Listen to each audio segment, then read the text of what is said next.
ይሄ ዛሬ የምንማረው ትምህርት በመንፈስ እንዴት መመራት እንደሚቻል የምንማረው ትምህርት እግዚአብሔር በዓለም ላይ ያሉትን ልጆቹን ከሚመራባቸው መንገዶች መካከል ከ75% በላይ የሚመራቸው በዚህ መንገድ ነው። እነሱም ብቻ ሳይሆን ነቢያቶችን እንዲሁም ደግሞ በጸጋ ስጦታ የሚያገለግሉትን ሰዎች በአብዛኛው እግዚአብሔር የሚመራቸው ቀጥሎ በመነጋገረው በዚህ መንገድ ነው እግዚአብሔር የሚመራቸው። በዚህ መመራት የሃይማኖታችን ጀማሪና ፈጻሚ የሆነው እሱን እንድንመስል የተጠራ ነው ጌታችን ኢየሱስ ክርስቶስ በስጋ ወራት በዚህ መንገድ ተመርቷል። እንዲሁም መንፈስ ቅዱስ ከመጣ በኋላ ሐዋርያው ጳውሎስም በዚህ መንገድ ተመርቷል እና የነሱንም እናነሳና እንመለከታለን። እንዲሁም ደግሞ እግዚአብሔር እኔንም እንዴት በዚህ አይነት ድምጽ መመራት ሲያስጀምረኝ የነበረውን ተሞክሮና ምሳሌ አንስቼ ነገራችኋለሁ። የኔም ብቻም ሳይሆን አብሮኝ የነበሩ ጓደኞቼም ልምምዶቻቸውን ከዚህ ጋር በተያያዘ የነገሩኝ እንደ ምሳሌ አንስቼ እነግራችኋለሁ። ብቻ አንድ ነገር እነግራችኋለሁ። ይሄንን ትምህርት እስከ መጨረሻው ስሙት። ያው አሁን እኔ ማስተምረው አብዛኛው ጊዜ ማስተምረው ስብከት አይደለም የምናገረው፣ መርህ ነው የምነግራችሁ፣ ፕሪንሲፕል ነው የምናገረው። ከህይወት ቁልፎቻችን መካከል አንዱ የሆነውን ነገር ነው የምናገረው። ስለዚህ እስከ መጨረሻው እንድትሰሙት እጋብዛችኋለሁ። እስከ መጨረሻው ብቻ እንድትሰሙት አይደለም እጋብዛችሁ፣ ደግማችሁ ደጋግማችሁ እስኪገባችሁና እስክትረዱ ድረስ ስሙት። አውርዳችሁ ቢሆን በሌላም በቀጥታም ቢሆን ስሙት። ደግማችሁ ስሙት። ደግማችሁ ብቻ እንድትሰሙት አይደለም ማበረታታችሁ፣ እየጻፋችሁ ማስተዋሻ እየያዛችሁ የተባሉትን ጥቅሶች እያወጣችሁ እያነበባችኋቸው እያጠናችኋቸው እያሰላሰላችኋቸው በህይወታችሁ ይሄ ነገር እስኪጀምር ድረስ እንድትማሩ አበረታታችኋል። ለአንዳንዶች ይህን ትምህርት ስትሰሙ ቀጥሎ ስትሰሙ መልክ ይይዝላችኋል። አሃ ለካ ድምፁ ማለት እንደዚህ ነው የሚለው ነገር መልክ ይይዝላችኋል። ለአንዳንዶች ደግሞ አዲስ ነው የሚሆነው። ለአዲሶችም ይሁን መልክ ለያዘላችሁም ትምህርቱ በጣም ጠቃሚ ነውና ቀጥሎ ያለውን ትምህርት ተመልከቱ። ኢየሱስ ክርስቶስ ጌታ ነው። ይሄ አሁን የምንመለከተው መንፈስ ቅዱስ የሚመራን ምን አይነት መንገድ ይባላል መሰላችሁ? የውስጥ ድምጽ፣ በውስጥ ድምጽ መመራት ይባላል። በውስጥ ድምጽ መመራት ይባላል። ክብር ለእግዚአብሔር ይሁን። ኢየሱስ ክርስቶስ ጌታ ነው። እስቲ እነዚህን የመነሻ ጥቅሶች እናነብና ከዛ እንመለከታለን። እግዚአብሔር ይባርካችሁ። ኢየሱስ ክርስቶስ ጌታ ነው። ሁለት ቁልፍ ጥቅሶችን እናነባለን። ሁለቱም ዮሐንስ ወንጌል ውስጥ ያሉ ቃሎች ናቸው። ሌሎችንም ቃሎች ጨምረን እንመለከታለን። ግን አሁን ለመግቢያ ሁለት ቃሎችን እናነባለን። በመጀመሪያ ዮሐንስ ወንጌል ምዕራፍ 16 ከቁጥር 12 እስከ 15 ድረስ ያለውን እኔ አነባዋለሁ። እናንተ በማስተዋል እንድትከታተሉኝ ይፈልጋሉ። ይሄንን ክፍል እንደዚህ ይላል። ዮሐንስ ወንጌል ምዕራፍ 16 ከቁጥር 12 እስከ 15 እንደዚህ ይላል። የምነግራችሁ ገና ብዙ አለ፣ ነገር ግን አሁን ልትሸከሙት አትችሉም። ነገር ግን የእውነት መንፈስ በመጣ ጊዜ ወደ እውነት ሁሉ ይመራችኋል። የሚሰማውን ሁሉ ይናገራል እንጂ ከራሱ አይናገርምና የሚመጣውን ይነግራችኋል። እርሱ ያከብረኛል። ለኔ ካለኝ ወስዶ ይነግራችኋልና ለአብ ያለው ሁሉ የኔ ነው። ስለዚህ ለኔ ካለኝ ወስዶ ይነግራችኋል አለው ይላል። ሁለተኛው ደግሞ ቃል ዮሐንስ ወንጌል ምዕራፍ 14 ላይ ያለው ቃል ነውና እሱ ደግሞ እንደዚህ ብሎ ይናገራል። ከቁጥር 15 እስከ 17 ድረስ ያለው እንደዚህ ይላል። ብትወዱኝ ትእዛዜን ጠብቁ፣ እኔም አብን እለምነዋለሁ ለዘላለም ከእናንተ ጋር እንዲኖር ሌላ አጽናኝ ይሰጣችኋል። እርሱም ዓለም የማያውና የማያውቀው ስለሆነ ሊቀበለው የማይቻሉ የእውነት መንፈስ ነው። ነገር ግን ከእናንተ ዘንድ ስለሚኖር በውስጣችሁም ስለሚሆን እናንተ ታውቃላችሁ። ነገር ግን ከእናንተ ዘንድ ስለሚኖር በውስጣችሁም ስለሚሆን እናንተ ታውቃላችሁ ብሎ ይናገራል። ክብር ለእግዚአብሔር ይሁን። ኢየሱስ ክርስቶስ ጌታ ነው። አሜን። የሚወደን እግዚአብሔር ስሙ ይባረክ። ወርዱ፣ ስፋቱ፣ ጥልቀቱ፣ ከፍታው ከመታወቅ በላይ በሆነ ፍቅር የወደደን እግዚአብሔር ስሙ ይባረክ። ኢየሱስ ክርስቶስ ጌታ ነው። ሁለቱም አሁን ያነበብናቸው ክፍሎች ላይ ስለ መንፈስ ቅዱስ ነው የሚያወራው። መንፈስ ቅዱስ የት እንደሚቀመጥና መንፈስ ቅዱስ ከሚሰራቸው ስራዎች መካከል አንዱ ምን እንደሆነ ነው ጌታ ኢየሱስ ክርስቶስ የሚናገረው። መንፈስ ቅዱስ ይመጣል ወደ እናንተ፣ አብን እለምነዋለሁ ከዛ አብን ከለመንኩት በኋላ መንፈስ ቅዱስ ይመጣል። መንፈስ ቅዱስ ይመጣና የት ይቀመጣል ይላል? በውስጣችሁ ይቀመጣል። ዓለም አያውቀው፣ እናንተ ግን ታውቁታላችሁ። ለምን? ውስጣችሁ ስለሚኖር ብሎ ይናገራል። ሚስጥራችን ነው መንፈስ ቅዱስ። ኢየሱስ ጌታ። ለዓለም የማይታይ ለኛ የሚታይ በውስጣችን ያለ ነው መንፈስ ቅዱስ። የት እንደሚቀመጥ ዓለም እንደማያውቀው እኛ ግን እንደምናውቀው፣ የምናውቀው ግን በሚስጥር ውስጣችን ስላለን እንደምናውቀው የሚናገረው ማለት ነው። ዮሐንስ ወንጌል ምዕራፍ 16 ላይ ያለው ቃል ሲናገር ምንድነው ያለው? መንፈስ ቅዱስ በመጣ ጊዜ ወደ እውነት ሁሉ ይመራችኋል። ሊመራን ነው የሚመጣው እና አንዱ ሲመራን ሊመጣ ያለውን ነገር ይነግራችኋል። ወደፊት ሊሆን ያለውን ነገር ይነግራችኋል። በእናንተ ሕይወት ዙሪያ ወደፊት ሊመጣ ያለውን ነገር ይነግራችኋል። በምትወዷቸው ቤተሰቦቻችሁ ዙሪያ ወደፊት ሊመጣ ያለውን ነገር ይነግራችኋል ብሎ ይናገራል። አንዱ መንፈስ ቅዱስ ሊነግረን ነው በእኛ ውስጥ ያለው። ደግሞ ምን ይላል? ሲናገር ግን አለ ከራሱ አይደለም የሚናገረው፣ ከኔ ወስዶ ነው የሚነግራችሁ። እሱ ስለሚያከብረኝ ከራሱ አይናገርም፣ ከኔ ወስዶ ነው የሚነግራችሁ። የአብ የሆነው ደግሞ የኔ ነው ብሎ ይናገራል። ከአብና ከወልድ ወስዶ የኛን እቅድ ወደፊት በእናንተ ሕይወት ውስጥ ልናደርግ ያለውን እቅድ እሱ ይነግራችኋል። ከማን ወስዶ? ከኔ ወስዶ። የአብ የሆነው ሁሉ የኔ ነው፣ እኔም ከአብ ወስጄ እነግራችኋለሁ፣ ወይም ደግሞ ከኔም ደግሞ ቀጥታ እነግራችኋለሁ። ከራሱ ግን አይናገርም፣ እንዲህ አድርጎ ይነግራችኋል ይላል። ዮሐንስ ራእይ ምዕራፍ 1 ላይ እንዴት ድምጽ ከየት እንደሚወጣ በምን በኩል አልፎ እኛ ጋር እንደሚደርስ ሲናገር እንደዚህ ብሎ ይናገራል። ዮሐንስ ራእይ ምዕራፍ 1 ቁጥር 1 ላይ ምዕራፍ 1 ቁጥር 1 ላይ እንደዚህ ብሎ ይናገራል። ቶሎ ይሆን ዘንድ የሚገባውን ለባሪያዎቹ ያሳይ ዘንድ እግዚአብሔር ለኢየሱስ ክርስቶስ የሰጠው በእርሱም የተገለጠው ይህ ነው። ኢየሱስም በመልአኩ ልኮ ለባሪያው ለዮሐንስ አመለከተ። እርሱም ለእግዚአብሔር ቃልና ለኢየሱስ ክርስቶስ ምስክር ላየውም ሁሉ መሰከረ ብሎ ይናገራል። ምንድነው? አብ ለወልድ ለቤተ ክርስቲያን ለባሪያዎቹ፣ ኢየሱስ ክርስቶስ የቤተ ክርስቲያን ራስ፣ እኛ ደግሞ አካሉና የአካሉ ምንድነን? ብልቶች ነን። እና እግዚአብሔር አብ ለወልድ ምን ይለዋል? ለባሪያዎች ለቤተ ክርስቲያን አንተ ራስ ሆነ ለምታስተዳድረው እንዲህ ብለህ ንገራቸው ብሎ ከእግዚአብሔር አብ ቃል ይወጣል፣ ሐሳብ ይወጣል። ከእግዚአብሔር አብ ሐሳብ ሲወጣ ኢየሱስ ክርስቶስ ያንን ከአብ የሆነውን ቃል ተቀብሎ ለማላከ ለሐዋርያው ዮሐንስ ላከ። ሐዋርያው ዮሐንስ ደግሞ ለሰባቱ ቤተ ክርስቲያናት እንዲናገር ነው ይህም መልእክት የላከውና ይህም መልእክት ሲልክ በማን በኩል ነው የላከው? መልአኩን ልኮ ይላል መጽሐፍ ቅዱስ። መልአኩን ልኮ ለባሪያው ለዮሐንስ አመለከተ። ባሪያውም ዮሐንስ ደግሞ ላየውም ነገር ለሰማውም ነገር ምን አደረገ ይላል? መሰከረ ብሎ ይናገራል ማለት ነው። ምንድነው ነገሩ? አብ ሐሳቡን አመነጨ፣ ወልድ ተቀበለ፣ ከዛ ለቤተ ክርስቲያኑ ላከ። ሲልክ የላከው አንዳንዴ በመላእክት በኩል ይልካል መልእክት። ብዙውን ጊዜ ደግሞ በማን ነው መልእክት የሚልከው? በመንፈስ ቅዱስ በኩል ደግሞ ይልካል ማለት። ዮሐንስ ወንጌል ምዕራፍ 16 ላይ ያለውን ቃል ስንመለከት እንዴት አድርጎ ከሰማይ ድምጽ እንደሚወጣ ነው የሚነግረን። እና ሲመጣ ምንድነው? ከኢየሱስ ክርስቶስ ወይም ከአብ ሐሳቡ ይመነጫል። ከመነጨ በኋላ ለማን ነው የሚሰጠው? ለማን እንደሚሰጥ ነው የሚነግረን? ለመንፈስ ቅዱስ ሐሳቡን ይናገራል። መንፈስ ቅዱስ ደግሞ ለእያንዳንዱ ግለሰብ ይናገራል። ለምን? መንፈስ ቅዱስ በእያንዳንዱ አማኝ ውስጥ ስለሚኖር ማለት ነው። እኛ የእግዚአብሔር ቤተ መቅደስ ነን፣ የመንፈስ ቅዱስ ማደሪያዎች ነን። መንፈስ ቅዱስ በእኛ ውስጥ አድሮ ከአብ የተቀበለውን ከወልድ የተቀበለው መልእክት ለግላችን የተነገረ ቢሆን ለማህበር የተነገረው መልእክት ቢሆን መንፈስ ቅዱስ ለኛ ይናገረናል። ሲናገር መንፈስ ቅዱስ የት ሆኖ ነው የሚናገረው? እንዴት ነው የሚናገረው የሚለው ነው አሁን እንትን ምንለው። ክብር ለእግዚአብሔር ይሁን። አንዱ እግዚአብሔር ሲመራ በመንፈስ ቅዱስ አማካኝነት በውስጥ ድምጽ ነው የሚመራው። በውስጥ ድምጽ ነው የሚመራው። ታዲያ ሰው ሶስትዮሽ ነው ይላናል ከዚህ በፊት ስንነጋገር። መንፈስ፣ ነፍስ፣ ስጋ ነው ሰው። ዳግም የተወለደው ማንነቱ መንፈሱ ነው የተወለደው። መንፈሱ ነው ዳግም የተወለደው። መጽሐፍ ቅዱስ አንደኛ ተሰሎንቄ ምዕራፍ 5 ቁጥር 23 ላይ ሲናገር ብሎ ይናገራል። የሰላም አለቃ ሁለንተናችሁን ይቀድስ፣ ጌታችን ኢየሱስ ክርስቶስ ለሚገለጥበት ቀን መንፈሳችሁ፣ ነፍሳችሁ፣ ስጋችሁ ያለ ነቀፋ የተጠበቁ ይሁኑ፣ የጠራችሁ የታመነ ነው፣ ይህንን ያደርገዋል ብሎ መጽሐፍ ቅዱስ ይናገራል ማለት ነው። ክብር ለእግዚአብሔር ይሁን። እና ምንድነው የሚለው? መንፈሳችሁ፣ ነፍሳችሁ፣ ስጋችሁ ብሎ ሰው የሰውን ሁለንተናችሁ የተቀደሰ ይሁን። ከዛ በኋላ ሁለንተናን ሲዘረዝረው መንፈስ፣ ነፍስ፣ ስጋ ብሎ ይላል። ሰው እንዲህ ሶስትዮሽ ነው። ታዲያ መንፈስ ቅዱስ በየት ነው የሚናገረው?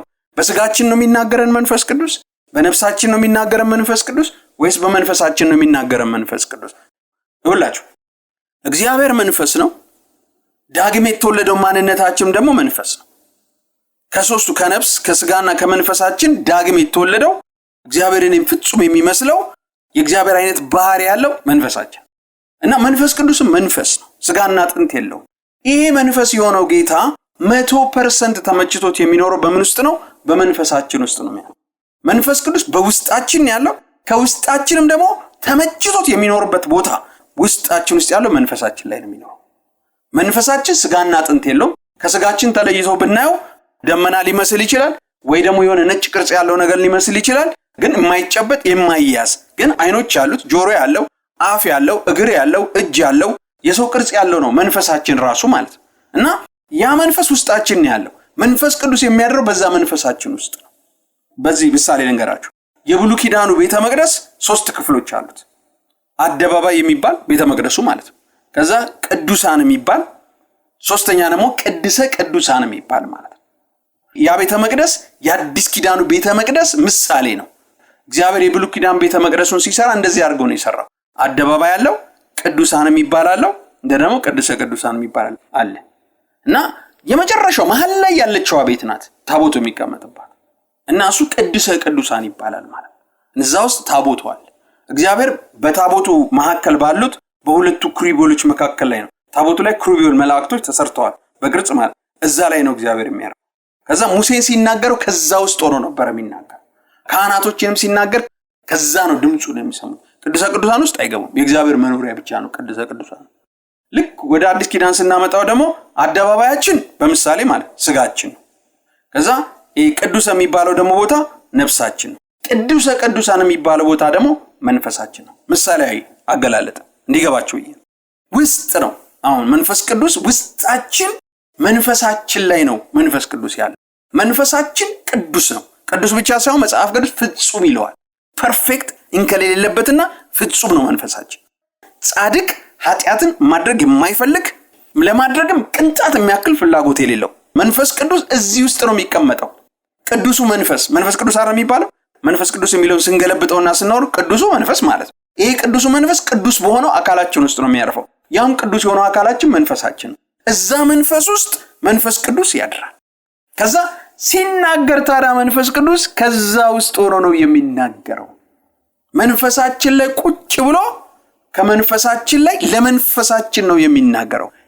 መንፈሳችን ላይ ተቀምጦ በመንፈሳችን አማካኝነት ለመንፈሳችን ይናገራል። ለአእምሮአችን ለመረዳት ክፍላችን ይናገራል። ያኔ አንደርስታንድ እናደርገዋለን ማለት ነው። አስተዋላችሁ? የት ሆኖ ነው መንፈስ ቅዱስ የሚናገረው? እዚህ። ብዙ ሰው እግዚአብሔር ድምጽ ሲባል ከውጭ ነው ልክ በስጋ ጆሮ እንደሚናገር የሚጠብቀው ማለት ነው። በእንደሱ አይነት ሁኔታ አለ። እሱንም ቢሆን መንፈሳችን ነው የሚሰማው እንጂ ስጋችን አይደለም የሚሰማው። ግን አሁን የውስጥ ድምጽ የሚባለው ከውስጥ ነው የሚወጣው። ከውስጥ ሲባል አንዳንድ ሰዎች አንድ ሰው ሲናገር እግዚአብሔር እንዴት እንደሚመራው ኢት ሱፐርናቹራል የሚለው ቪዲዮ ላይ ነው ያየሁት። መሰለኝ ምስክርነት ሳይ ምን አለ ጌታ እንዴት እንደሚመራው ሲናገር እኔ ከሆዲ አካባቢ ነው የምጠብቀው፣ ድምጹን ስጠብቅ ከሆዲ አካባቢ ነው የምጠብቀው አለ። አንዳንድ ሰው ደግሞ ልቡን አካባቢ ይጠብቃል፣ ከልቡ አካባቢ ድምጹ ይወጣል። አንዳንዱ ደግሞ ከመላው ሰውነቱ ይወጣል። ብቻ ከውስጥ ከመንፈሳችን ነው ድምጹ የሚወጣው። እና ሰዎች የተለያየ ልምምድ አላቸው። የኔንም ልምምድ ነገራችኋለሁ። እና ከእንደዛ አይነት ነገር አድርጎ ከውስጥ ድምጹ ይወጣል። ያን ድምጽ የሚናገረው ማን ነው? መንፈስ ቅዱስ ሲነግረን ታዲያ ለመንፈስ ቅዱስ 100% በሚመቸው በመንፈሳችን በኩል አድርጎ ነው የሚናገረው። ስለዚህ ድምጹ የሚወጣው ከየት ነው? ከውስጥ የሆነበት ምክንያቱ ምንድነው? መንፈሳችን የት ስላለ ነው? ውስጣችን። መንፈስ ቅዱስ የት ስላለ ነው? በውስጣችን በመንፈሳችን ውስጥ ስላለ። ክብር ለእግዚአብሔር። አሜን ነው። ይናገራል። እንዲህ አድርጎ ነው መንፈስ ቅዱስ የሚመራን።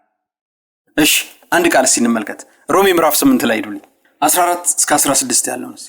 ይህን ጥቅስ ነው መጀመሪያ ላይ ማለት ነበረብኝና እስቲ ሮሜ ምዕራፍ 8 ከቁጥር 14 እስከ 16 እንደዚህ ይላል።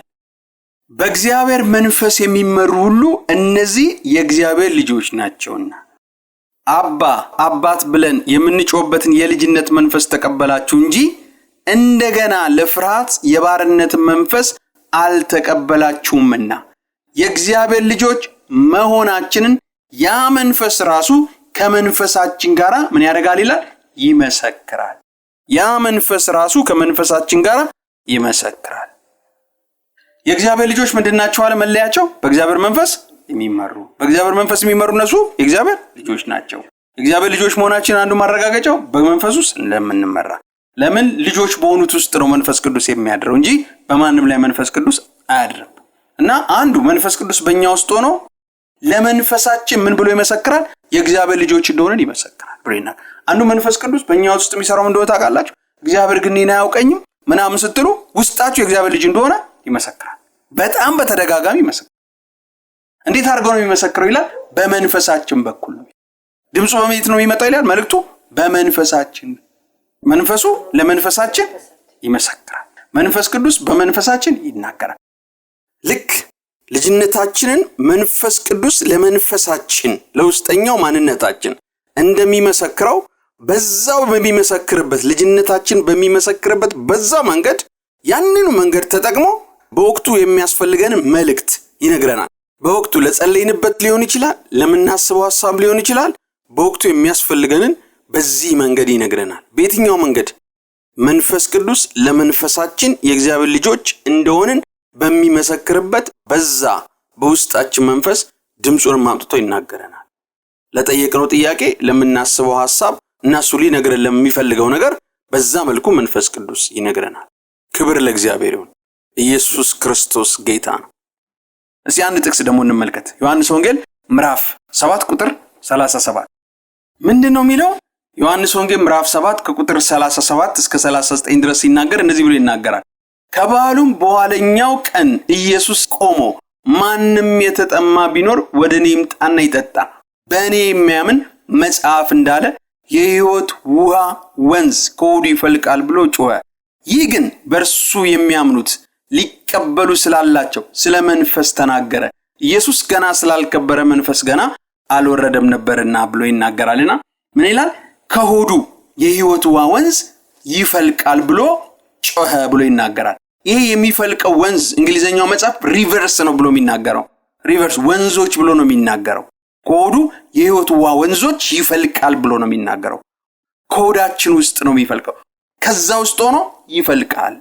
ይሄ የሚፈልቀው ማን ነው ማለት? መንፈስ ቅዱስ አንዴ እኛ ውስጥ መጥቶ ይኖራል። ከኖረ በኋላ ዝም ብሎ ይፈልቃል። ይፈልቃል ሲል ምንጭ ነው አይደል የሚፈልቀው? ምንጭ ደግሞ ሲፈልቅ ዝም ብሎ መቆሚያ የለው። ለምሳሌ አንዳንድ ወንዞች ምንጭ አላቸው አይደል? መነሻ። ከዛ ምንድነው ከአንድ ቦታ ይነሱና አገር አቋርጦ ይሄዳሉ። ዞሮ ዞሮ ግን ምንድነው ወንዝ የሚባለው? የመጀመሪያው መነሻ ምንጭ ከመሬት ነው የሚፈልቅ ምንጭ ነው። ውሃው ከዛ ውስጥ ነው የሚወጣው። እና ስለ መንፈስ ቅዱስ በዚህ ምሳሌ ነው ያመጣው። ወንዞች ብሎ ነው የሚለው። ብዙ አይነት ምንጭ ነው፣ ዙሪያውን ነው የሚፈልቅ። አንድ በዚህ የሚሄድ ወንዝ አለ፣ አንድ በዚህ የሚሄድ ወንዝ አለ፣ አንድ በዚህ የሚሄድ ወንዝ አለ፣ በእንደዚህ የሚሄድ አለ። ከአንዱ ከመንፈስ ቅዱስ ብዙ ነገሮች ይፈልቃሉ። ከሚፈልቁት ነገሮች መካከል አንዱ ምንድነው? ድምጽ ነው። መልእክት ያዘለ ድምጽ፣ የአብና የወልድን ለኛ ህይወት ለአገልግሎታችን ለምንወዳቸው ለምናገለግላቸው የሚፈልቁ ድምጾችን አንዱ በመንፈስ ቅዱስ አማካኝነት እንደ ወንዝ ይፈልቅልናል። ብዙ ነገር ነው መንፈስ ቅዱስ በእኛ ህይወት ውስጥ በመኖሩ የሚሆነው። ለዚህ ነው ወንዞች ብሎ የተናገረው። ከወንዞቹ መካከል ግን አንደኛው ወንዝ የድምጽ ወንዝ ነው፣ የመልእክት ወንዝ ነው። ከእግዚአብሔር አብ ከእግዚአብሔር ወልድ ተቀብሎ የሚነግረን ምንጭ ነው። ይሄ ምንጭ ለመንፈሳችን የሚነግረን ምንጭ ነው። ታዲያ ግን ከየት አቅጣጫ ነው ብሎ አቅጣጫውን ሲናገር የት ብሎ ነው የሚናገረው?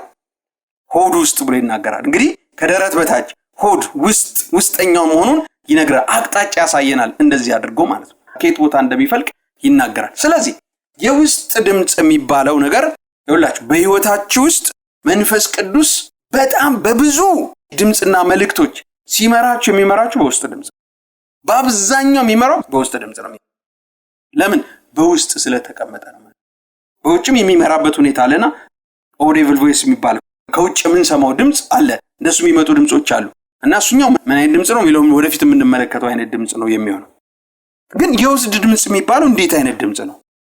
ሲመጣስ እንዴት ነው የሚመጣው የሚለውን ነገር እንመለከታለን።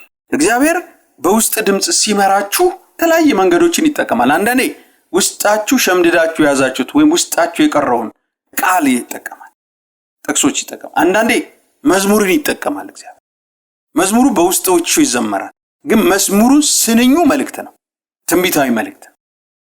አንዳንዴ ውስጣችሁ በአንድም በሌላም ስታነቡ የቀረውን ጥቅስ በማስታወስ ለጊዜው ለሰዓቱ የሬማ ቃል አድርጎ የመመሪያ ቃል አድርጎ መንፈስ ቅዱስ ከውስጣችሁ ያ ድምጽ ያ ጥቅስ ይሰማችኋል። አንዳንዴ ደግሞ ለእያንዳንዱ ጉዳይ ሙሉ አረፍተ ነገር ያለውን ሐሳብ ይናገራል። ከፊት ለፊት እንዲህ ሊመጣ ነው፣ የሥራ በር ሊከፈትልህ ነው፣ ከፊት ለፊት የሆነ ጨለማለና ጸልይ ሊል ይችላል።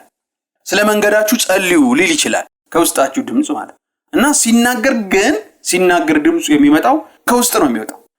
እንግዲህ ሰዎች የተለያየ ልምምድ አላቸው። የኔን ልምምድ ልንገራችሁ። ይሄ ድምጽ የውስጥ ድምጽ የሚባለው ነገር በህይወቴ ሲጀምር ድምጹን ስሰማ ከወደ ልቤ አካባቢ ነው ድምጹ የሚወጣው ከወደ ልቤ አካባቢ ነው። ንድድ የሚል እሳት ልቤ ላይ ይነዳል። ያ እሳት የመንፈስ ቅዱስ እሳት ነው እና ንድድ ይልና ከነደደው እሳት ውስጥ ድምጽ ይወጣል እና እንዴ ልቤን ሞቅ ያደርገዋል እና ያ ሙቀት የመንፈስ ቅዱስ ሙቀትና እሳት እንደሆነ በመንፈስ አውቃለሁ እና ከዛ ውስጥ ድምጽ ይወጣል። አጫጭር አረፍተ ነገሮች ሊሆኑ ይችላሉ የሚወጡት ነገሮች ማለት ገና ሲጀምረኝ ማለት ነው። እንደዚህ ነበር የሚወጣ ነበር እና እንዲህ ነበር ቡልቅ ብሎ ምን ልበላችሁ የሆነ ነገር ፍንድት ሲፈነዳ ጭስ ይወጣል አይደል? ቦምብ ሲፈነዳ አይታችሁ ከሆነ እንደ ቦምብ ኃይል ባለው ሁኔታ አይደለም። ፍንድት ሲል እሳት እና ምንድነው የሚወጣው? ጭስ ይወጣል እና እንዲያውም የፈነዳበት ቦታ ላይ ዕቃ ካለ ዕቃውም አብሮ ይወጣል አይደል? ታዩታላችሁ ዕቃው ወደ ላይ ሲፈናጠር ማለት ነው። ልክ እንደዚህ ልቤ ውስጥ እንደ እሳት ነገር ቡልቅ ይልና ከዛ ውስጥ የኔ ልምምድ ነው። እያንዳንዱ የተለያየ ልምምድ ሊኖረው ይችላል። ከዛ ውስጥ ድምጽ ነው የሚወጣው ማለት ነው እና ድምጹ ከዚህ በፊት ሸምድጄው የማቀው ጥቅስ ሊሆን ይችላል። ግን በዛ ሰዓትና በዛ ሁኔታ ላለሁበት ሁኔታ መልእክት ሆኖ ነው የሚመጣው። ሬማ ቃል ሆኖ ይመጣል። እንደሱ ሊመጣ ይችላል። አንዳንዴ ደግሞ መዝሙር ውስጤ የሆነ ሰው ቆሞ የሚዘምር ነው የሚመስለውና ሳመልክበት የነበር የሆኑ መዝሙሮች ሐሳቤ ልቤ ውስጥ ተቀርቅረው ይቀርባል እና መንፈስ ቅዱስ እነሱን ይጠቀምና በነዛ መዝሙር አማካኝነት ይናገረኛል። ከመዝሙሩ ስንኞች አንዱ ሊሆን ይችላል፣ ወይ ዜማ ላይ ወይ ቁጥሩ ላይ ሊሆን ይችላል እና ያ ነገር ውስጤ ሲዘመር ሰማዋል። ስሰማው ያ መዝሙር መልእክት ነው የሚነግረኝ። ኢየሱስ ክርስቶስ ጌታ ነው። ገብቷችኋል? እንደዚህ አይነት ነገር እና አሁን እያደገ ደግሞ መጥቶ በሁለመናዬ ሊሰማኝ ይችላል። በሁለመናዬ ድምጹ ሊሰማኝ ይችላል። በእንደዚህ አይነት ሁሉ መጥቶ ማለት ክብር ለእግዚአብሔር። ግን ከውስጥ ነው የሚወጣው። ግድግዳ ላይ ጆሮአችሁ ድግፍ አድርጋችሁ ለማዳመጥ የሞከራችሁ በጊዜ አለ። በግድግዳ ውስጥ ድምጽ ይመጣል አይደል? ምንድነው እዚህ በጦር ሜዳ ምን ይባላል? የጠላት ታንክ እና ከባድ መሳሪያ ከሩቅ ሲመጣ አንዱ የሚያውቁበት መንገድ ምንድነው? መሬት ላይ ጆሮአቸውን ይለጥፉና ያዳምጣሉ። ይሰማል። በመሬት ውስጥ ድምጹ ስለሚመጣ ግግግግግ የሚለው ድምጽ በመሬት ውስጥ መጥቶ ከሩቅ ታንክ እንደመጣ ከባድ መሳሪያ እየመጣ እንደሆነ ከባድ መሳሪያ የተጫነበት መኪናዎች እየመጡ እንደሆነ በእንደዚህ መልኩ ያውቃል። ግን ከእንደዚህ በጆሮአቸው እንዲህ ከላይ መጥቶ አይደለም የገባው፣ ሲለጠፉበት ነው እንደዚህ። ድምጽም እንደዛ ነው። ስጋችን ላይ ተለጥፎ ውስጣችን ስላለ ከውስጣችን ስለሚናገር እንሰማዋለን። ባጭሩ ለማስረዳት ይከብዳል። በመሰረቱ እንደዚህ አይነቱ ነገር ሰዎች የተለያየ ልምምድ አላቸው በዚህ ነገር ላይ ማለት ነው። ዞሮ ግን ድምጽ የሚወጣው ከየት ነው? ከውስጥ ነው የሚወጣው። ለማስረዳት ያክል ነው ይሄን ያልኩት። ግን ከውስጥ ድምጽ እንደሚወጣ አይሁን። ድምጹን ደግሞ መንፈስ ቅዱስ ለእያንዳንዳችሁ ያስለምዳችሁ። ክብር ለእግዚአብሔር። አሜን ነው። ከዚህ በፊትም ነግሬያችኋለሁ። ወደ ጌታ ስንመጣ ሰፈራችን ላይ እንደ ሪቫይቫል ነገር ሆኖ በአንድ ጊዜ ብዙ ሰው ነው የመጣው። ጓደኛሞች ሆነን በአንድ ጊዜ መጣን ወደ ጌታ እና ትንሽ ቀደም ብለው የመጡ ደግሞ ወንድሞች አሉ፣ ጓደኞች አሉ። እነሱ ትንሽ በሰል ያሉ ናቸውና አስቀድመው ነው እነሱ ድምጽ መስማትም ትንቢትም መተንበይ የጀመሩት እነሱ አስቀድመው። እኔ ህይወት ላይ እንደዚህ አይነቱ ልምምድ ሲመጣ አንድ ቀን ቁጭ ብዬ ጠይኳቸው፣ ለማረጋጋት ስለፈለኩ ማለት ነው። እስቲ የእግዚአብሔርን ድምጽ እንዴት ነው የምትሰሙት? ልምምዳችሁን ነገሩን ብዬ ጠይኳቸው እና አንደኛው ወንድሜ ምን አለኝ፣ አንደኛው ጓደኛዬ ምን አለኝ፣ እኔ አለ ስጸልይ ውስጤን እያዳመጥኩ ጸልያለሁ እና ድምጹ የሚወጣው ሱልክ ደግሞ ያለ ማለት በሆዴና በደረቴ ማለት በልቤ መካከል ባለ ቦታ ላይ ነው። ብዙ ጊዜ ድምጹ ከዛ ነው የሚወጣው አለ። ሌላኛው ደግሞ ድምጹ ሲወጣ ለጸለይኩበት ጸሎት እግዚአብሔር ይናገረኛል እና ሲመጣ ከእሳት ውስጥ ነው የሚመጣው። ልቤ ሞቅ ይላል። ከዛ ሙቀት ውስጥ ነው ድምጹ የሚወጣው እና ድምጹ ከወጣ በኋላ ድምጽ ብቻ መልእክት ብቻ ያዘ ብቻ ሳይሆን አብሮ አጃቢ ነገር አለው። በቃ ሰላም አለው። አብሮ በሰላምና በደስታ የታጀበ ነው። እንዲሁም ከተናገረኝ በኋላ ከዛ ተነስቼ ሲሄድ ግለቱ አይጠፋም። የደስታውም የሰላሙም አይጠፋም። ተነስቼ ሂጄ አንዳንዴ ቀን ሙሉ ሊቆይ ይችላል፣ እስከ ማታ ድረስ ሊቆይ ይችላል። ያ ደስታና ሰላም ከድምፁ ጋር ታጅቦ የመጣው እንደሱ ያደርጋና ድምፁ ልክ ፍሬሽ እየሰማሁት እንዳለ ነው የማስበው ከጸሎቴም ቦታ ከተነሳው በኋላና በዚህ መልኩ ነው የሚመጣው። ልምምዴ እኔ እንደዚህ ነው እያለ ነገረኝ ማለት ነው። ያወራነው ስለ ውስጥ ድምፅ ነው። ከውጭ የሚመጣ ድምፅ እሱ ሌላ ነው። እሱ በሌላ ጊዜ በሰፊው በሌላ ርዕስ ላይ እናነሳዋለን። ብዙ አይነት ድምፅ ነው ያለው። እግዚአብሔር በብዙ መንገድ ነው የሚናገረው። እሱን ነገር ወደፊት እንመለከተዋለን። እንደዚሁ በተለያዩ ርዕሶች ላይ እንመለከተዋለን። ከዛ ይሄኛው ወንድም እንደዚህ አለ። ከዛ ሌላኛው ደግሞ ወንድማችን እሱ ደግሞ ቀድሞ ነው የቤተክርስቲያን ፓስተር የሆነ ነውና እንዲያውም እሱ በደንብ በመገለጥ ምናምን ያገለግላል፣ በደንብ ያገለግላል በወቅቱ ማለት ነው። እና እሱ ደግሞ ሲነግረኝ ምንድነው ብሎ ያለኝ በተለየ ሁኔታ አስረዳኝ። ያስረዳበት መንገድ ምን አይነት መንገድ ነው? ሙሴ እግዚአብሔር ለሙሴ ለመጀመሪያ ቀን ለሙሴ ሲገለጥለት በእሳት ቁጥቋጦ ውስጥ ነው የተገለጠለት። እሳት ነው የሚያየው። ከእሳት ውስጥ ምንም አይነት መልክ የለም፣ ምንም አይነት ቅርጽ የለም፣ ግን ቁጥቋጦ ሲቃጠል ነው የሚያየው። ከቁጥቋጦ ውስጥ ከሚቃጠለው ከእሳቱ ነበልባል ውስጥ ነው ድምጽ የመጣው። ሙሴ ሙሴ የቆምክበት ቦታ የተቀደሰው ነውና ጫማህን አውልቅ የሚል ድምጽ የመጣው ከዛ ውስጥ ነው ብሎ በቃል አስደግፎ እሱ ደግሞ አስረዳኝ ማለት ነው። ብዙ ጊዜ ልምምዶች ማለት ነው በእግዚአብሔር ቃል ሲደገፉ ጥሩ ነው። ሌሎችን ለማስረዳት እኛም ራሱ ማለት ነው ይሄ እግዚአብሔር ነው ብለን ለማለት ለማረጋገጥም የእግዚአብሔር ቃል ማረጋገጫ ቢኖረው ብዙ ጊዜ ደግሞ ይመረጣል እንደዚህ አይነቱ ነገር ማለት ነውና በሱ አስደግፎ አስረዳኝ ማለት ነው። ልክ እንደዚሁ ውስጤን ሳዳምጥ ከውስጤ እሳት ይወጣል። በዛ እሳት ውስጥ እግዚአብሔር ይናገረኝ፣ ድምጹን ያመጣል። ለሰው የምናገረው መልእክት ከሆነ ይናገረኛል ብሎ እሱም ደግሞ እንደዚህ ኮንፈርም አድርጎ አረጋገጠልኝ ማለት ነው። ክብር ለእግዚአብሔር። ግን ሁሉ ጊዜ እንደዛ ይሆናል ማለት አይደለም። ሁሉ ጊዜ እግዚአብሔር በእሳት ልባችን ሞቅ አድርጎት ይናገራል ማለት አይደለም። አንዳንዴ በጸጥታ ውስጥ እግዚአብሔር ይናገራል።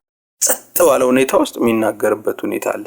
ልክ ኤልያስን እግዚአብሔር የ40 ቀን መንገድ እንዲጓዝ ካደረገው በኋላ በተራራው ላይ ሲገለጥለት በመጀመሪያ ምንድነው ታላቅ አውሎ ንፋስ ሆነ። አውሎ ንፋሱ እጅግ ከባድ ከመሆኑ የተነሳ ተራሮችን አለቶችን የሚሰነጥቅ ትልቅ ነውጥ ያለበት መሬት መንቀጥቀጥ የታከለበት አይነት ሁኔታ ተፈጥሮ ነበር እዛ ተራራው ላይ። ግን እግዚአብሔር በዛ ውስጥ በዛ ነውጥ ውስጥም በዛው አውሎ ንፋስ ውስጥም አልነበረ። ሲቀጥል ደግሞ እሳት ነው የሆነው አይደል? እሳት ነው የሆነው። እግዚአብሔር በዛ እሳት ውስጥም አልነበረም፣ አልተናገረውም። በኋላ ላይ ግን ጸጥታ ሆነ ይላል።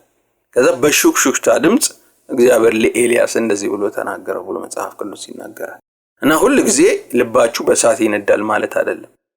አንዳንዴም እግዚአብሔር ጸጥ ባለ ሁኔታ ውስጥ ደግሞ የሚናገርበት ሁኔታ ማለት። ዞሮ ዞሮ ግን ምንድነው ድምጹ የሚወጣው ከውስጥ ነው። ድምጹን የሚነግረን ማን ነው? መንፈስ ቅዱስ። የት ሆኖ ነው የሚነግረን? መንፈሳችን ላይ ተቀምጦ። መንፈሳችን ላይ ተቀምጦ ለመንፈሳችን ይናገራል። መንፈሳችን ደግሞ ለመረዳት ክፍላችን ይናገርና እንደዚህ ይሆናል ማለት ነው። እንዲህ ነው የሚሆነው። እና አብዛኛው በህይወታችሁ እግዚአብሔር የሚመራችሁ በውስጥ ድምጽ። የውስጥ ድምጽ አሁን ለምሳሌ ህልም፣ ራእይ የሚባለው ነገር የተመቻቸ ቦታ ይፈልጋል፣ ጸጥታ ቦታ ይፈልጋል፣ ተመስጦን ይፈልጋል፣ ኮንሰንትሬሽን ይፈልጋል። ህልምና ራእይ ሲሆን ማለት ነው ቦታ ይፈልጋል። የውስጥ ድምጽ ግን በሰው መካከል መሆናችሁ እግዚአብሔር ሊናገራችሁ ይችላል። ያገለገላችሁ ሊናገራችሁ ይችላል። ከሰው ጋር ቁጭ ብላችሁ ሊናገራችሁ ይችላል። በመንገድ ስትሄዱ ሊናገራችሁ ይችላል። የውስጥ ድምጽ እንደሱ አይነት ባህሪ እና ብዙውን የሚናገረው እግዚአብሔር ለውስጥ ድምጽ። አንዳንዴ ይገርመኛልና አንዳንዴ ለሐሳባችሁ ራሱ በሐሳባችሁ በሆነ ነገር ላይ ባስባችሁ ከሐሳቡ ተከትሎ እጅግ ፈጣን በሆነ መልኩ እግዚአብሔር ለውስጣችሁ ይናገራችኋል። እና አረፍተ ነገሮችን ይናገራችኋል እግዚአብሔር። በቃ አረፍተ ነገሩ ለጸለያችሁበት ወይም ሊናገራችሁ ስለወደደው ነገር በወቅቱ እንደሱ አድርጎ ይናገራል መንፈስ ቅዱስ። እንደሱ ይናገራል። አንዳንድ ጊዜ ደግሞ ጥቅሶችን ይጠቀማል። በውስጣችሁ የቀሩ የመጽሐፍ ቅዱስ ቃሎች ሸምድዳችሁ ያዛችሁት ይሁን በመንፈስ ቅዱስ የተጻፉ የማትረሷቸው አንዳንድ ጥቅሶች አሉ ውስጣችሁ ቅርቅር ብለው የሚቀሩ እነዛን ተገና አድርጎ ከነሱ ውስጥ አንዷን ሐሳብ ሊሆን ይችላል ምዝዝ አድርጎ መንፈስ ቅዱስ ድምጽ አድርጎ በውስጣችን ያመጣዋል። አንዳንዴ ደግሞ መዝሙሮቹን እግዚአብሔር ይጠቀማል። ከመዝሙሩ አንዱን ስንኝ ሊሆን ይችላል ወይ ዜማውን ሊሆን ይችላል፣ አንዷን ቃል ሊሆን ይችላል፣ መልእክት አድርጎ ትንቢት አድርጎ የሬማ ቃል አድርጎ ያመጣና ይናገራል። የተለያየ ልምምድ ነው ያለው በዚህ ነገር ላይ ማለት። ደረጃዎች አሉት። ድምጽ መስማት ደረጃዎች አሉት። እና ደረጃው ምን አይነት እንደሆነ ወደፊት እያየን እንመጣለን። እንግዲህ ከስር መሰረቱ ነው እና እያንዳንዱን ስቴፕ ባይ ስቴፕ እግዚአብሔር እንዴት እንደሚናገር የምንማረው ወደፊት እንቀጥላለን። እግዚአብሔር በዚህ መልኩ ነው የሚናገረው። አሁንም ግን እንድታስተውሉ የሚፈልገው አንድ ነገር ምንድነው? እግዚአብሔር ይናገራል፣ ህዝቡን ይመራል። መንፈስ ቅዱስ በእኛ ውስጥ የሚኖርበት አንዱ ዓላማ እኛን ሊመራን ነው። ወዴት? ወደ እውነት ሁሉ። እንዴት አድርጎ ነው የሚመራን? በውስጣችን ሆኖ። በውስጣችን የት ቦታ ላይ? መንፈሳችን ላይ ሆኖ ለመንፈሳችን ይናገራል እና ድምፁ ከውስጣችን እግዚአብሔር ያወጣዋል። በዚህ መልኩ እግዚአብሔር ይናገረናል። ክብር ለእግዚአብሔር። ኢየሱስ ክርስቶስ ጌታ። አንድ ጊዜ አንድ ጉዳይ አጋጠመ። ከህግ ጋር የተያዘ ነገር ነውና አጋጠመ። ፍርድ ቤት የነበረ ኬዝ። ያ ነገር በጣም ያሳስበኝ ጀመር። ባሰብኩ ቁጥር ሊያስጨንቀኝም ይሞክራል እና ይሄ ያለ ዩቲዩብ ላይ ነው የሆነ ስብከት አየሁ እና አገልጋዩ ሲናገሩ አዋጅ አውጁ ነበር እና ሲያውጁ ምን ይላሉ? the case is closed እያሉ ያውጃሉ። እና the case is closed የሚለው ከብዙ አዋጅ ቃሎቻቸው መካከል ተወርውሮ ውስጥ ይገባ።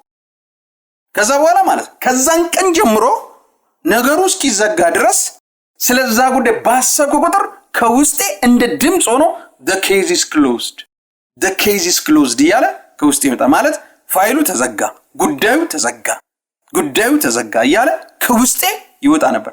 ነገሩን እስኪዘጋ ድረስ ነው ማለት። እስኪዘጋ ድረስ ነገሩን ባሰብኩት ቁጥር፣ ባስጨነቀኝ ቁጥር፣ ስለ ጉዳዩ ባሰብኩ ቁጥር ልክ እንደዛ ድምጽ ከውስጤ እየመጣ እንደዚያ ደግሞ የሚገርመው ባሰብኩት ሰከንድ ፍጥነት ውስጥ ነው ከውስጤ ድምጹ የሚመጣው። ምን የሚለው? the case is closed የሚለው ግን ይደጋግመዋል መንፈስ እስካምን ድረስ ማለት። ከዛ በመጨረሻ እውነትም ኬዙ ተናለ፣ ያም ድምጽ ቆመ ማለት። ክብር ለእግዚአብሔር። የሆነ ነገር ይጠቀማል መንፈስ ቅዱስ። ኮዶች አሉ። ነቢያቶችን የሚመራበት ኮድ አለው እግዚአብሔር። አንዳንዴ በምሳሌዎች የሚናገረው ነገር አለ። ለምሳሌ እግዚአብሔር ሲናገር ምን ብሎ ነው የተናገረው? እንደዚህ ያላል ስለ ሙሴ ሲናገር ነቢያት በመካከላችሁ ቢኖር ምን ይላል? በህልም እናገረዋለሁ፣ በራእይ በምሳሌ እናገረዋለሁ አለ። ነቢያትን አንዱ እግዚአብሔር የሚናገረው ምሳሌ በመጠቀም ኮድ ለእያንዳንዱ ሰው እንደሚገባው ኮድ ይሰጠዋል። ለእያንዳንዱ ነብይ ወይም በመንፈስ ለሚመሩ ልጆች የሚሰጣቸው ኮድ አለ። የራሳቸው ኮድ ነው ያ ኮድ ማለት። በዛ መልኩ አድርጎ እግዚአብሔር ይመራቸዋል። ለምሳሌ እንደዚህ ለመጽሐፍ ቅዱስ ኤርሚያስ ምን ታያለህ አለው። እሱም የለውዝ በትር ያለው አለ። ምሳሌ ነው አይደል? ከዛ እግዚአብሔር ምን ታያለህ ሲለው የለውዝ በትር ያለው አለ። ከዛ ምን አለ? አንተም መልካም አይተሃል አለ። እፈጽመው ዘንድ በቃሌ እተጋለሁ አለ። አሁን ተመልክቱ፣ መልእክቱ ምንድነው? እግዚአብሔር ሊናገር የፈለገው ቃሌ ለመፈጸም እተጋለሁ ነው። በቃ መልእክቱ እሱ ነው። እቺን ግን ለማስረዳት የተጠቀመው ነገር ምሳሌያዊ አገላለጡ ምንድነው? የለውዝ በትራውን ብናይ ይገባናል? ምንም የሚገባ አይደለም። ያ ለነብዩ ኤርሚያስ ኮድ ነው። እሱ ይገባዋል። በቃ እንዴት ነው? ለምንድን ነው በዚህ መልኩ የተናገረ ብትል እሱ የሚያውቀው ነገር አለ፣ ሚስጥራዊ ነገር አለ። ስለዛ የለውዝ በትር ከዚህ በፊት በአእምሮ የሚያውቀው ነገር አለ። ያንን ተገና አድርጎ ነው እግዚአብሔር የተናገረው። ለእያንዳንዳችን እግዚአብሔር የተለያየ ኮድ ነው የሚጠቀመው፣ የተለያየ ድምጹን የሚያመጣበት ማለት ነው። ለምሳሌ አንድ ነብይ ኢንተርቪው አደረኩኝና እስቲ የሰዎችን ስም እንዴት ነው የሚታወቀው ምናምን ብዬ ጠየቅኩት። ለምሳሌ አለ ከበደ የሚባል ሰው ከሆነ ሰውየው ስም በታሪክ ውስጥ የማቀው በአብሮ አደገ የሰፈሬ ልጅ ሊሆን ይችላል፣ ትምህርት ቤት የማቀው ሊሆን ይችላል። እሱን ከበደ ከፊት ለፊት ያመጣብኛል። ከዛ አንተ ከበደ ነው ስም። ወይ ደግሞ ጉባኤ ውስጥ እኛ ቸርች ውስጥ ያለ ከበደ የሚባል ካለ ከበደን ያሳየኛል፣ ሰውየውን አቁሞ ማለት ነው። ከዛ ያንተ ስም ከበደ፣ አንተ ተነሳለዋለሁ እዛ ጋር ያለውን ስም ማነው ስለው ከበደ፣ ያንተ ስለው ከበደ ይላል። እንደዚህ የሚሏል። ሌሎኞቹ ደግሞ ስም ነው እንደዚህ ተጽፎ ነው የምናየው ይላል። ከበደ የሚል ስም ተጽፎ አየር ላይ ተጽፎ እናያለን የሚሏል። አንዳንዶቹ ደግሞ ከውስጥ እንደዚህ የሚል ድምጽ እንሰማለን ብለው ይላሉ። የተለያየ ልምምድ ነው ያላቸው እና መንፈስ ቅዱስ በውስጥ ድምጽ ይመራል። ሲመራችሁ ግን ማለት ለእያንዳንዳችሁ በሚገባችሁ የራሳችሁን ኮድ ይፈጥርላችኋል። ዞሮ ዞሮ እግዚአብሔር ይናገራል። ሲናገር እንዴ ብሎ ነው የሚናገረው? በመንፈሳችን ላይ አድሮ በውስጥ በኩል መንፈስ ቅዱስ ይመራናል፣ ይናገረናል። ሲናገር እንዴት ነው የሚነግረን? ለእያንዳንዳችሁ እንዲሁ ባስለመዳችሁ ልምምድ መሰረት ይናገራል። ክብር ለእግዚአብሔር ይሁን። የግድ እሳት ቡልቅ ብሎ ድምጽ መውጣት የለበትም። እንዲህ አይነት ልምምድ ያላችሁ ሰዎችም ከኔ ጋር ተመሳሳይ ያላችሁ ልትኖሩ ይችላላችሁ፣ ይህን ነገር ስትሰሙ ማለት ነው። አስተዋላችሁልኝ? ታዲያ ግን ማለት ነው ድምጹን እንዴት ነው ማመንና መለየት የምንችለው? መቼ ነው መሰላችሁ? ሲናገራችሁ ስታዳምጡት፣ ሲሆን ስትናገራችሁ ስታዳምጡት፣ ሆኖ በህይወታችሁ ስታዩ፣ ከዛ ኮድ ይሆናል ማለት። ስለዚህ አሁን ለምሳሌ የሰው ልጅ በምድር ላይ ሲኖር አንዱ ከፍርሃት ጋር ይጋፈጣል። ፍርሃት በተለያየ መንገዱ ያጋጥመዋል። ለሱ ብቻ ሳይሆን ለሚወዳቸው የሚያስፈራ ነገር ሊሰማ ይችላል። ከሚወዳቸው እንትና እኮ እንዲህ አደጋ ደርሶባት ታሞ በቃ አሁን እኮ እንደዚህ ይሞታል ምናምን የሚባል ነገር ሊሰሙ ይችላል። ሲሰሙ አትፍሪ የሚለውን ኮድ አትፍሪ የሚለውን መልእክት ለነሱ ያስለመዳቸው ኮድ አለ መንፈስ ቅዱስ። ከዛ ዘመድሽ ምንም አይሆንም፣ የምትወጁ ምንም አይሆንም፣ የምትወደው ምንም አይሆንም ብሎ አትፍራ የሚለውን ነገር የሚናገረው ከዚህ በፊት በተለማመደው በዛው ኮድ ይናገረዋል ማለት ነው። ስለዚህ ለአትፍራ የሆነ ኮድ ፈጥሮለታል መንፈስ ቅዱስ ማለት ነው። ኢየሱስ ክርስቶስ ጌታ ነው። ይሄን ለማስረዳት ያክል ነው። የግድ ይሄን ነገር መከተል የለባችሁ። ግን ደግሞ አንዳንዶቻችሁ ደግሞ መልክ ይዝላችኋል። ድምጽ እየሰማችሁ እንዳልሰማችሁ ይመስላችሁ። ለመሰላችሁ እንደዛ የሚሆን ብዙ ሰው ድምጽ የሚባለውን የሚያዳምጠው ከውጭ ነው። ከውጭ ስለሚጠብቅ አይሰማም። ግን ኦሬዲ እኮ እግዚአብሔር እየተናገረው ነው። በጌታ በኢየሱስ ስም እግዚአብሔር ማስተዋል ይስጣችሁ። አሜን። ድምጹን እንድታስተውሉ ማስተዋል ይስጣችሁ። ክብር ለእግዚአብሔር ይሁን። ይሄ ድምጽ ጌታ ኢየሱስ ክርስቶስ ራሱ በስጋው ወራት ራሱን ኢየሱስ ክርስቶስ ሰው አድርጎ በሰው መልክ ተመስሎ ከሰውም የባሪያን መልክ ይዞ መንፈስ ነፍስ ስጋ ያለ ሆኖ በዚህ ምድር ላይ በ33 ዓመት ተኩል ሲመላለስ በነበረበት ጊዜ ራሱ ጌታ ኢየሱስ ክርስቶስ እንዴት በመንፈስ መመራት እንደሚቻል አንዱ እንደ ምሳሌ አሳይቶን የሄደው ነገር በውስጥ መንፈስ በውስጥ ዕውቀት እንዴት አድርጎ መመራት እንደሚቻል አሳይቶ ነው ኢየሱስ ሄደው። መጽሐፍ ቅዱስ ስለዚህ ብሎ ይናገራል። ቃልም ስጋ ሆነ ጸጋንና እውነትን ተሞልቶ በእኛ መካከል አደረ ብሎ ነው የሚናገረው። ቃልም ስጋ ሆነ። ቃል ማን ነው? እግዚአብሔር። ስጋ ሰውን ነው የሚያመለክተው፣ ቃል ደግሞ አምላክን ነው የሚያመለክተው። አምላክ ከሰው ጋራ ሲዋሃድ እንደዛ ማለት ነው። መጽሐፍ ቅዱስ ዮሐንስ ወንጌል ምዕራፍ 1 ላይ ሲናገር በመጀመሪያ ቃል ነበር፣ ቃልም በእግዚአብሔር ዘንድ ነበረ፣ ቃልም እግዚአብሔር ነበር፣ ይህም በመጀመሪያ በእግዚአብሔር ዘንድ ነበረ፣ ሁሉ በእርሱ ሆነ እያለ ይቀጥላል። ቃል ማን ይላል? እግዚአብሔር። ይህ ቃል የሆነው እግዚአብሔር ምን ሆነ ይላል? ቃልም ስጋ ሆነ። በሌላ አባባል ሰው ሆነ። በምድር ላይ ኢየሱስ ክርስቶስ ሰው ሆኖ ነው ምን ያደረገው? ሲመላለስ የነበረው ማለት ነው። ለምን? የሰውን መከራ ሊቀበልና የሰው ህይወት ምን እንደሚመስል በራሱ ወርዶ አረጋግጦ ችግራችን እንደሚረዳ አንደርስታንድ እንድናደርገው በዚህ ሁኔታ ውስጥ ወርዶ ኢየሱስ ከሰውም የባሪያን መልክ ይዞ ኢየሱስ ክርስቶስ ወርዶ ራሱን ባዶ አድርጎ በመመላለስ ፍጹም የእግዚአብሔር ልጅ ሆኖ ፍጹም በእግዚአብሔር ልጅነት ለኛ ምሳሌ ሆኖ ኢየሱስ ክርስቶስ ሲመላለስ የነበረው ማለት እና አንዱ ኢየሱስ ክርስቶስ ፈለጉን የተወልን አስተምሮን ያለፈው ነገር ምንድነው? እንዴት በውስጥ ድምጽ መመራት እንደሚቻልም ጭምር ነው። በአገልግሎት ውስጥ ሲሰራ ሲመላለስ በነበረበት ጊዜ በልምምዶች ውስጥ አንዱ በመጽሐፍ ቅዱስ ላይ ያሳየን ነገር ምንድነው? እንዴት በውስጥ ድምጽ እንደሚመራ እንደነበር እስቲ እንመልከት። ሁለት ጥቅሶች ማርቆስ ወንጌል ምዕራፍ 2 ከቁጥር 6 ጀምሮ እስከ ቁጥር 8።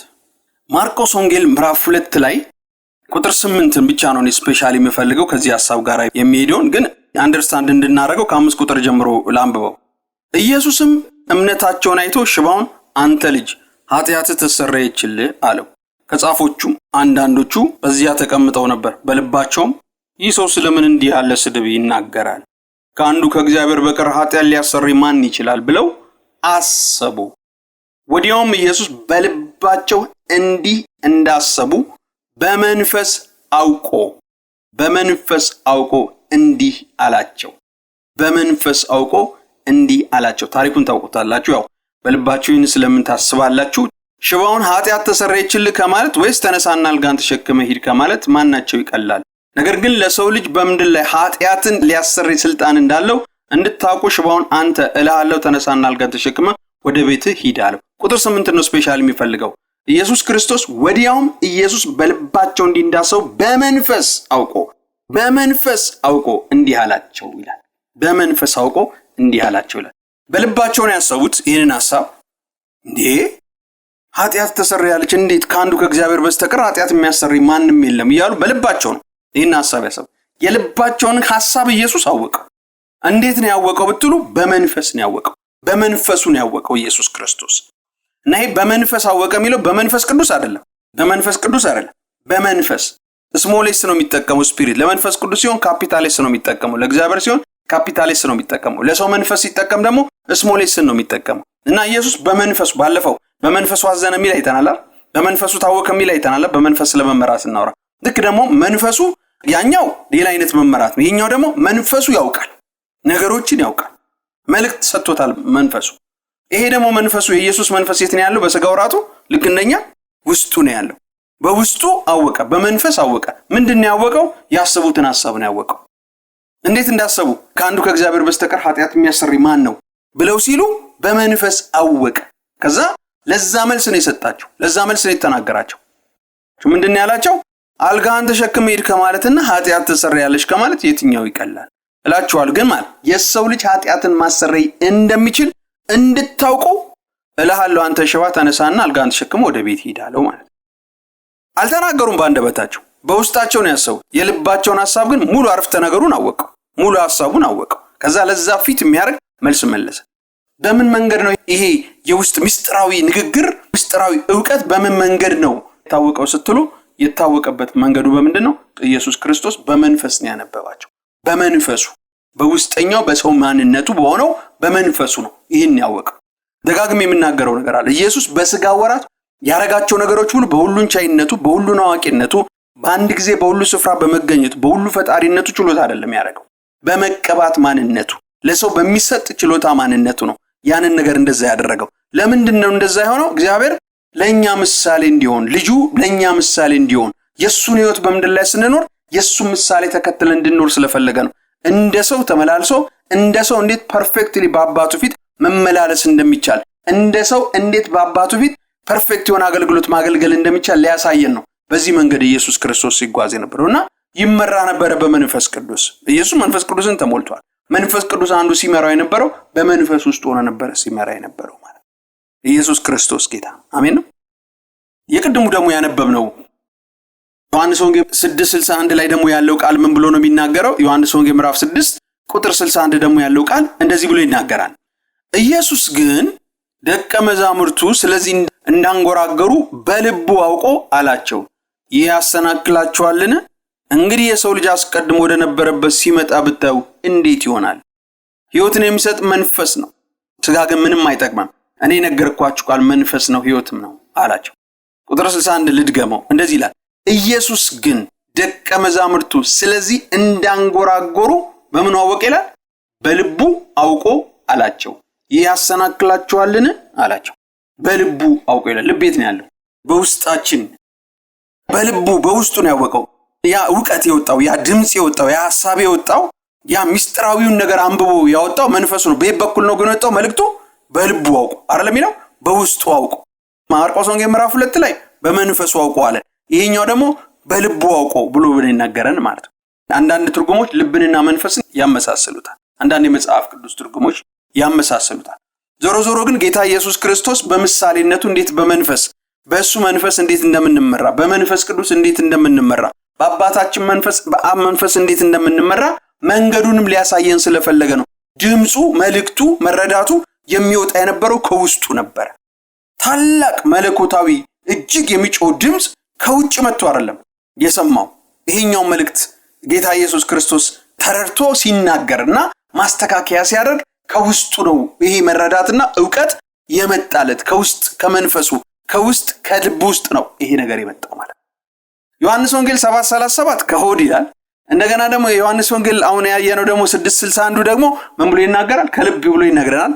ማርቆስ ወንጌል ምዕራፍ 2 ላይ ያለው ቃል ደግሞ በመንፈሱ ብሎ ይነግረናል ማለት ነው። ኢየሱስ ክርስቶስ ጌታ ፈለጉን ሊተውልን እንዴት በመንፈስ እንደምንመራ ሊነግረን ስለወደደ ነው እንደዚህ ብሎ በዚህ መልኩ መመራቱን አሳይቶናል። እነዚህ ነገሮች አስፈላጊ ባይሆኑ ኖሮ መጽሐፍ ቅዱስ ላይ ሐሳባቸው አይጻፍ ነበር። እንዴት እንደተመራ ኢየሱስ እንዴት ያውቅ እንደነበረ ይነግረን የነበረው በዚህ ምክንያት። ስለዚህ ከውስጣችን ነው ድምጽም መረዳትም ዕውቀትም የሚወጣው ከውስጣችን ነው። ኢየሱስ ይህንን ነገር አድርጎት አሳይቶናል። ክብር ለእግዚአብሔር። አሁንም አልጨረስኩም። ይህንን መመራት ጳውሎስም ራሱ ይመራው ነበር። እስቲ ሁለተኛ ቆሮንቶስ ምዕራፍ 1 ላይ ደግሞ ጳውሎስ ደግሞ እንዴት ይሄ ድምጽ ከየት እንደመጣ ሲናገር እንደዚህ ብሎ ይናገራል። ሁለተኛ ቆሮንቶስ ምዕራፍ 1 8 እና 9 አንብቡት። ሁለተኛ ቆሮንቶስ ምዕራፍ 1 ቁጥር 8 እና 9 ጳውሎስ ደግሞ እንዴት በውስጡ ድምጽ እንደሰማ ሲናገር እንደዚህ ብሎ ይናገራል። ቁጥር 8 እና 9 እንደዚህ ይላል። በእስያ ስለደረሰብን መከራችን ወንድሞች ሆይ ታውቁ ዘንድ እንወዳለንና ስለ ሕይወታችን እንኳን ተስፋ እስክንቆርጥ ድረስ ከአቅማችን በላይ ያለ ልክ ከብዶብን ነበር።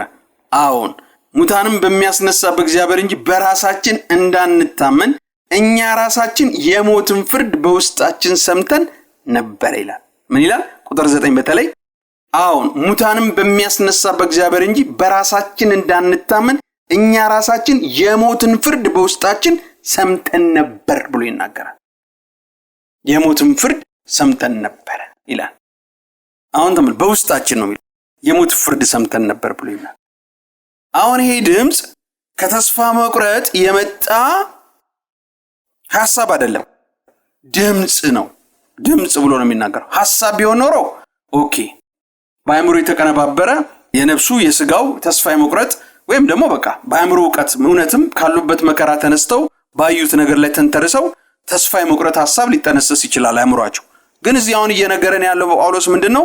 በውስጣችን የሞትን ፍርድ ድምጽ ሰማን ነው አይደል የሚለው? ድምጽ ሰማን ብሎ ነው የሚናገር። እና ይሄ ድምጽ የመንፈስ ቅዱስ ድምጽ በቃ የሞት ፍርድ አለ ብሏቸዋል። የሞት ፍርድ አለ ብሎ በውስጣቸው ድምጽ ሰምተዋል። ሞት ሊፈረድባችሁ ነው በሚል ድምጽ ሰምተዋል። አንዳንዴ ሊመጣ ስላለው ነገር እግዚአብሔር ይናገራል አይደል? ምን አይነት መከራ እንደሚደርስብህ ይናገራል። ለምሳሌ ምንድነው ያላቸው ደቀ መዛሙርቶቹን? ጴጥሮስ አልክድህም ባለው ጊዜ ጌታ ኢየሱስ ምን ብሎ ተናገረው?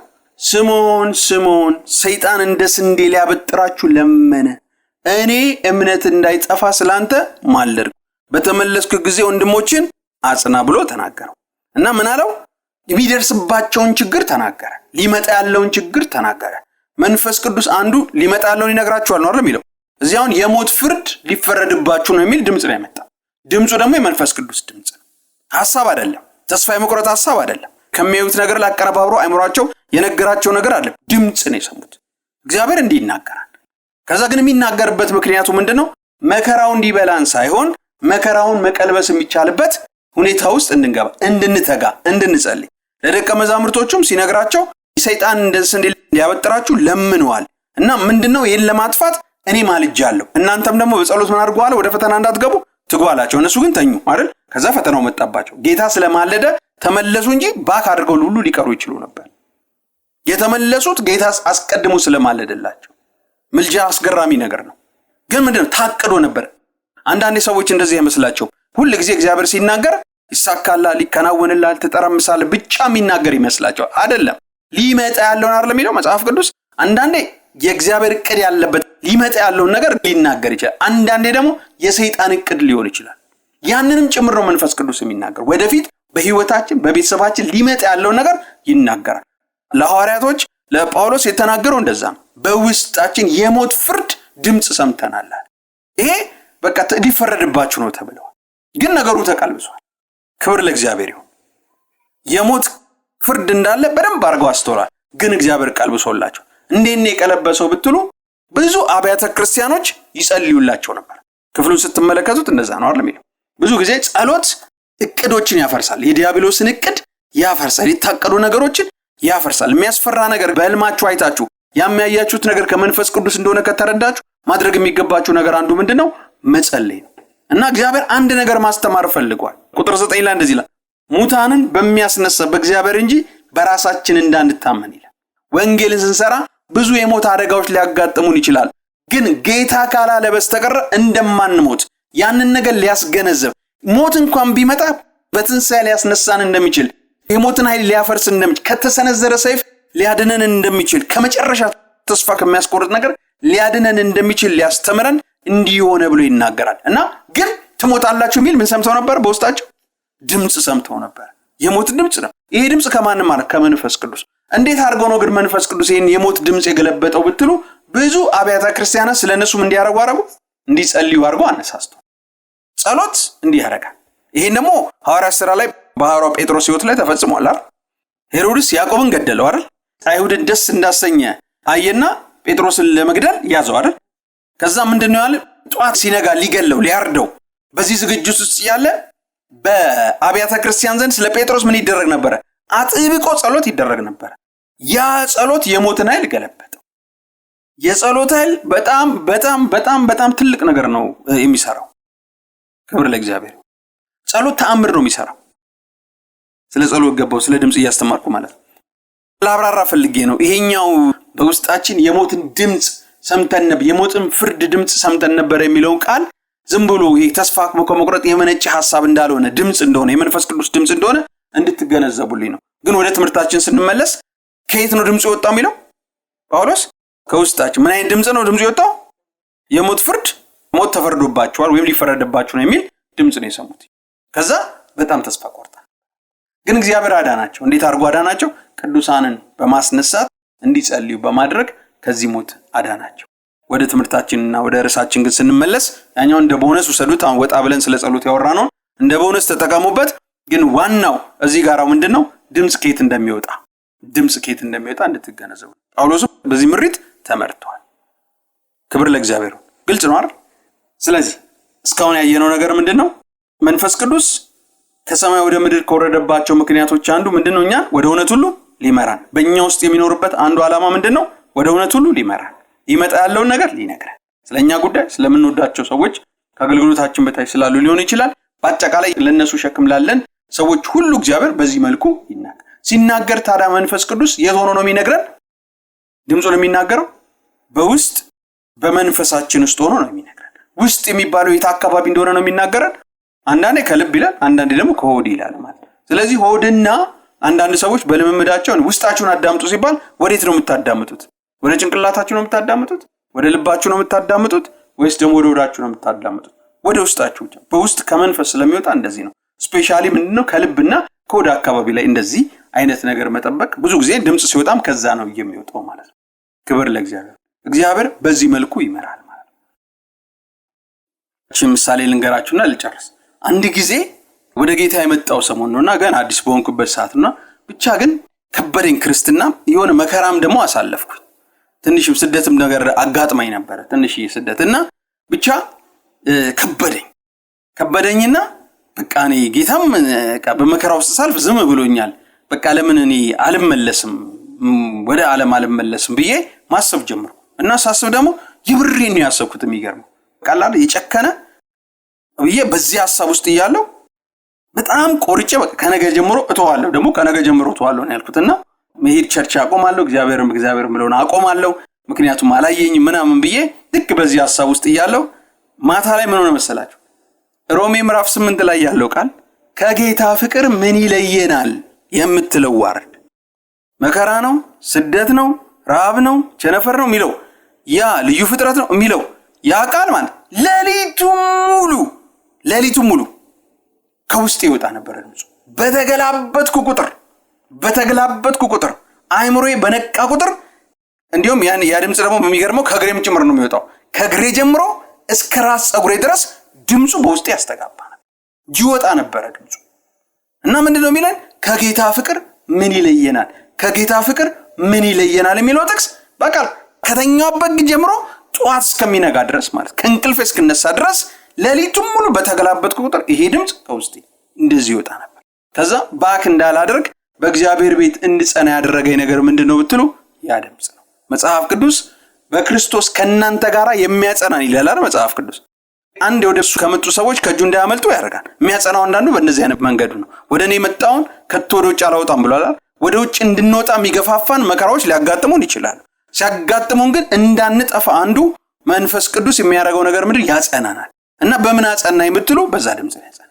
ያ ድምጽ ባክ እንዳላረጋ አረገኝ በህይወት ዘመኔ እስካሁን ድረስ ማለት ነው። አንድ ቀንም ከጌታ ቤት ተንሸራትቼ በጌታ ቤት ኖሬያለሁ። አጸናኛ ድምጹ ግን እንዴት ነው የመጣው ብትሉ ከውስጤ ነው የመጣው። ድምጹ እንደ ሰው ድምጽ ልላችሁ አልችልም። እንደ ሰው ድምጽም ነው፣ ግን ደግሞ ጉሮሮ፣ ምላስ፣ ጥርስ፣ ላንቃ ተጋጭቶ የሚወጣ ድምጽ አይደል። ያ ድምጽ ግን እንደ ሰው ድምጽ ጥርት ያለ አረፍተ ነገር ያለው እንዲህ አይነት ድምጽ ነው ከውስጣችን የሚወጣው ማለት። ክብር ለእግዚአብሔር ይሁን። ኢየሱስ ክርስቶስ ጌታ ነው። ጠቅለል ለማድረግ ያክል የእግዚአብሔር ልጆች ሆኑ ሁሉ በምን ይመራሉ? ለመጽሐፍ ቅዱስ በእግዚአብሔር መንፈስ ይመራሉ። ጌታ ኢየሱስ ክርስቶስ ሲናገር መንፈስ ቅዱስ በመጣ ጊዜ ወደ እውነት ሁሉ ይመራችኋል። ይመጣ ያለውን ነገር ይነግራችኋል። እኔን ያከብረኛልና ከኔ ወስዶ ይነግራችኋል እንጂ ከራሱ አይናገርም። የአብ የሆነው ሁሉ የኔ ነው። በሌላ አባባል ከአብና ከወልድ የሆነውን ከኔና ከአብ የሆነውን ድምጽ መንፈስ ቅዱስ ይቀበልና ለእናንተ ይናገራል። በምን በኩል ነው የሚናገረው? በውስጥ በመንፈሳችሁ በኩል መንፈሳችሁ ላይ የሚኖረው መንፈስ ቅዱስ እንደዛ አድርጎ ይናገራል። በውስጥ ድምጽ ይናገራል። አንዱ እግዚአብሔር የሚበራን በዚህ መልኩ ነው እያለ ነው የሚናገረው ማለት። ክብር ለእግዚአብሔር። ግልጽ ነው አይደል? ጸሎት ለምትፈልጉ ሰዎች ዘወትር ዓርብ ስለምጸልይ ሐሙስ ማታ ዋትስአፕ ላይ መጨረሻ ላይ በመተውላችሁ ስልክ ሐሙስ ማታ ዋትስአፕ ላይ መልእክት ታችሁልኝ ዓርብ በዚህ ሰዓት ብትጸልይልኝ ብላችሁ ቀጠሮ ብታስይዙኝ በዛ ሰዓት ጠብቄ እግዚአብሔር ረዳናል አብረን እንጸልያለን። ክብር ለእግዚአብሔር ይሁን። ኢየሱስ ክርስቶስ ጌታ ነው። ሌላው ደግሞ አንድ ማሳስባችሁ ነገር ምንድነው? በአገልግሎታችን የተባረካችሁ ሰዎች ካላችሁ ይህንን አገልግሎት መደገፍ በገንዘብ ፈልጋለሁ የምትሉ ካለ አካውንቴን ተውላችኋለሁ። በዛ አካውንት ልትረዱን ልታግዙን አገልግሎታችንን ትችላላችሁ። እግዚአብሔር ይባርካችሁ። ጌታ እንዳሳሰባችሁና በእውነት በአገልግሎታችን ከተጠቀማችሁ በዚህ ነገር ላይ አገልግሎታችንን በገንዘብ እንድትደግፉ እናበረታታችኋለን። ጌታ እንዳሳሰባችሁ መጠን እንድታረጉ አሳስባችኋለሁ። እግዚአብሔር ይባርካችሁ። ኢየሱስ ክርስቶስ ጌታ ነው።